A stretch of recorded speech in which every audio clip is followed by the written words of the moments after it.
جس کے باعث وہ اپنے احساس سے غافل ہو گئے۔ انہوں نے اپنا ہاتھ آگ میں ڈالا اور گرم لوہا اپنے ہاتھ کے ساتھ پکڑ کر نکال لیا۔ ان کے ایک شاگرد نے دیکھا تو کہا، اے استاذ، یہ کیا ہے؟ حضرت ابو حفص رحمت اللہ علیہ نے دیکھا کہ اس شاگرد پر معاملہ ظاہر ہو گیا تو انہوں نے یہ پیشہ چھوڑ دیا اور دکان سے اٹھ کھڑے ہوئے۔ اب پردہ کر لو۔ حضرت جنید بغدادی رحمت اللہ علیہ بیٹھے ہوئے تھے اور ان کے پاس ان کی زوجہ تھی۔ حضرت شبلی رحمت اللہ علیہ ان کے پاس آئے۔ ان کی بیوی نے پردہ کرنا چاہا تو حضرت جنید بغدادی رحمت اللہ علیہ نے اس سے فرمایا، حضرت شبلی کو تمہاری خبر نہیں، لہذا بیٹھی رہو۔ حضرت جنید بغدادی رحمت اللہ علیہ ان سے مسلسل کلام کرتے رہے حتیٰ کہ حضرت شبلی رحمت اللہ علیہ رو پڑے۔ جب حضرت شبلی رحمت اللہ علیہ نے رونا شروع کیا تو حضرت جنید بغدادی رحمت اللہ علیہ نے اپنی زوجہ سے فرمایا، پردہ کر لو، حضرت شبلی کو حالت غیبت سے افاقہ ہو گیا ہے، تم کو ایک بار دیکھا ہے۔ حضرت ابو نصر موزن رحمت اللہ علیہ ایک نیک شخص تھے۔ انہوں نے فرمایا، میں نیشا پور میں حضرت استاذ ابو علی دقاق رحمت اللہ علیہ سے قرآن پڑھا کرتا تھا۔ جب وہ وہاں تھے، حضرت ابو علی رحمت اللہ علیہ حج کے بارے میں اکثر گفتگو کرتے تو ان کے کلام کا میرے دل پر اثر ہوا۔ میں اسی سال حج کے لیے چلا گیا اور اپنی دکان اور پیشہ چھوڑ دیا۔ حضرت استاذ ابو علی دقاق رحمت اللہ علیہ بھی اسی سال حج کے لیے تشریف لے گئے۔ میں نیشا پور میں سکونت کے دوران ان کی خدمت کیا کرتا تھا اور ان کی مجلس میں ہمیشہ قرآن پڑھتا تھا۔ میں نے ان کو ایک دن جنگل میں دیکھا۔ انہوں نے طہارت حاصل کی اور لوٹا وہیں بھول گئے جو ان کے ہاتھ میں تھا۔ میں نے اسے اٹھا لیا۔ جب وہ اپنی قیام گاہ میں واپس آئے تو میں نے ان کے پاس رکھ دیا۔ انہوں نے فرمایا، اللہ آپ کو بہتر جزا دے کہ تم نے اسے اٹھا لیا۔ پھر وہ مجھے دیر تک دیکھتے رہے، گویا انہوں نے مجھے کبھی نہیں دیکھا تھا، اور فرمایا، میں نے تجھے ایک بار دیکھا ہے، تو کون ہے؟ میں نے کہا، اللہ کی پناہ، میں ایک مدت تک آپ کے ساتھ رہا اور آپ کی وجہ سے میں نے اپنا گھر بار چھوڑا اور جنگل میں آپ کے ہمراہ ہو گیا، اور اب آپ فرما رہے ہیں کہ آپ نے مجھے ایک بار دیکھا ہے۔ نمبر 18، حضور۔ کبھی صوفی حق تعالیٰ کے حضور میں ہوتا ہے، کیونکہ جب وہ خلق سے غائب ہوتا ہے تو حق کے حضور میں ہوتا ہے، اس طرح کہ گویا وہ حاضر ہے اور اس کی وجہ سے اس کے دل پر ذکر حق کا غلبہ ہے، تو وہ قلبی طور پر اپنے رب کے حضور حاضر ہوتا ہے۔ تو جس قدر وہ مخلوق سے غائب ہوتا ہے اسی قدر وہ حق کے حضور میں حاضر ہوتا ہے۔ اگر وہ مخلوق سے کلیتاً غائب ہو تو اسی غیبت کے مطابق وہ حاضر ہوتا ہے۔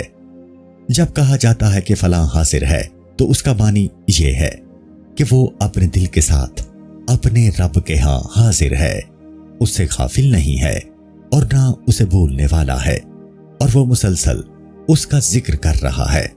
پھر اس کی حالت یہ ہوتی ہے کہ حضور بارگاہ خداوندی کی وجہ سے جو رتبہ حاصل ہوتا ہے اس کے مطابق اس پر بانی منکشف ہوتے ہیں، جن کے ساتھ اللہ اسے مخصوص کر دیتا ہے۔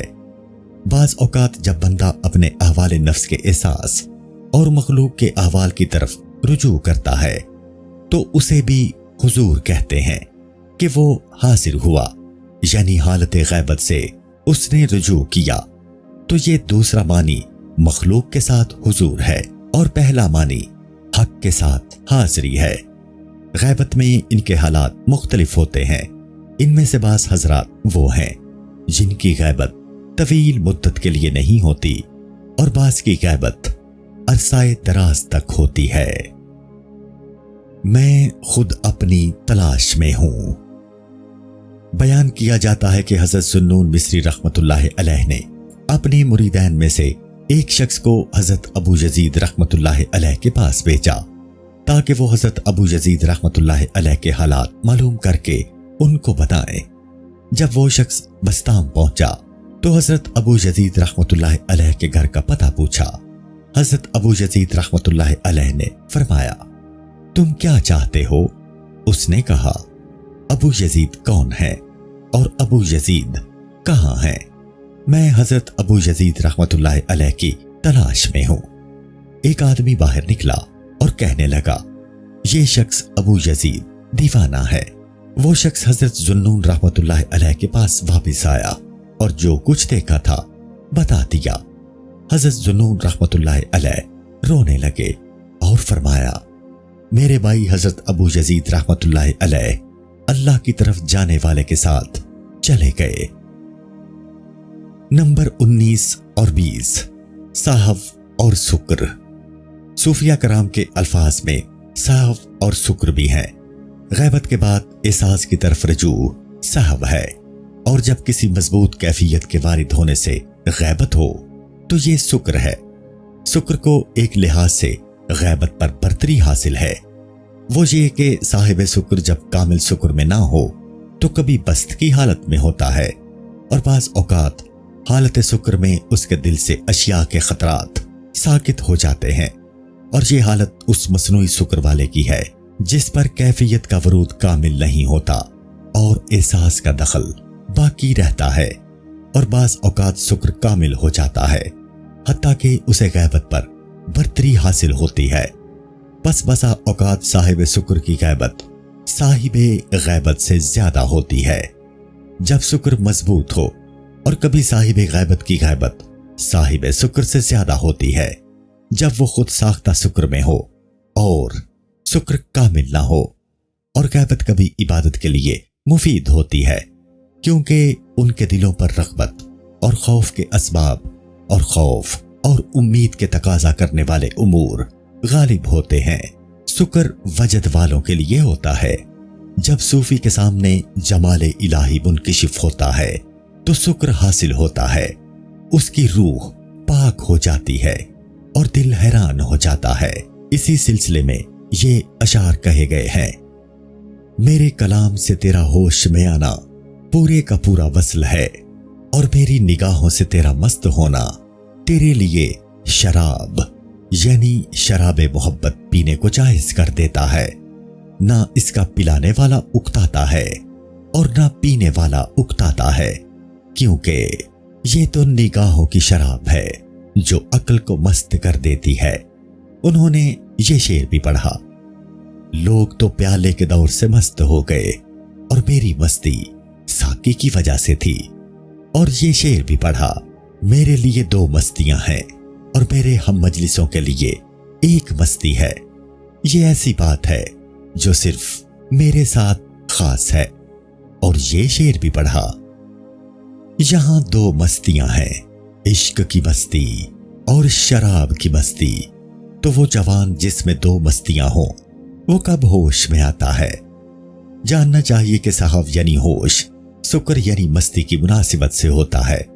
جس کا سکر حق کے ساتھ ہے اس کا صحو بھی حق کے ساتھ ہوگا، اور جس کے سکر میں نفسانی لذات ملی ہوئی ہوں تو اس کا صحو بھی نفسانی لذت سے ملا ہوگا۔ اور جو شخص اپنی حالت میں حق پر ہو وہ اپنے سکر میں محفوظ ہوتا ہے۔ سکر اور صحو میں ایک طرح کے فرق کی طرف اشارہ پایا جاتا ہے، اور جب سلطان حقیقت کی طرف سے کوئی علامت ظاہر ہو تو بندے کی صفت فنا اور مغلوب ہونا ہے۔ اسی معنی میں ان لوگوں نے یہ شعر پڑھا، جب شراب کے ستارے کی وجہ سے صبح ہو تو اس میں مست اور ہوش والا دونوں برابر ہیں، ارشاد خداوندی ہے۔ پھر جب اس کے رب نے پہاڑ پر اپنا نور چمکایا، اسے پاش پاش کر دیا اور موسیٰ گرا بے ہوش۔ آپ اپنی رسالت و جلالت کے باوجود بے ہوش ہو کر گر پڑے، اور وہ پہاڑ ٹھوس اور مضبوط ہونے کے باوجود ریزہ ریزہ ہو گیا۔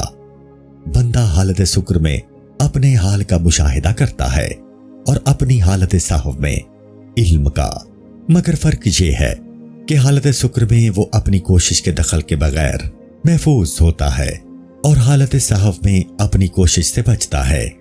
اور صحو اور سکر کا مرتبہ ذوق اور شرب کے بعد آتا ہے۔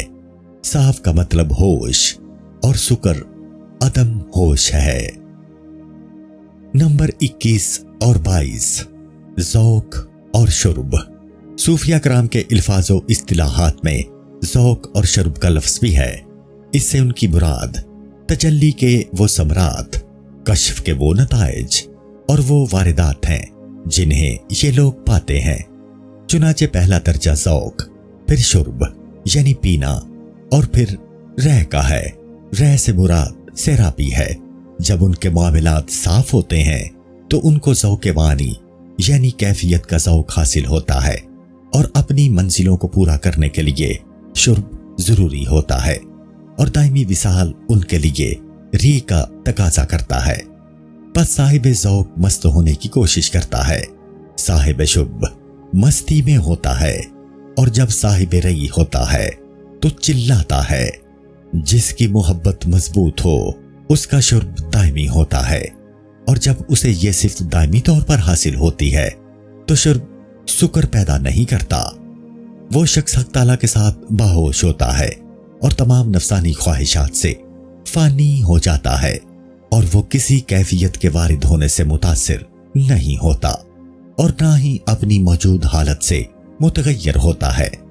جس کا باطن صاف ہے اس کا شرب مقدر یعنی گدلا نہیں ہوتا، اور جس کی خوراک شرب ہو وہ اس سے صبر نہیں کر سکتا، اور نہ ہی اس کے بغیر زندہ رہ سکتا ہے۔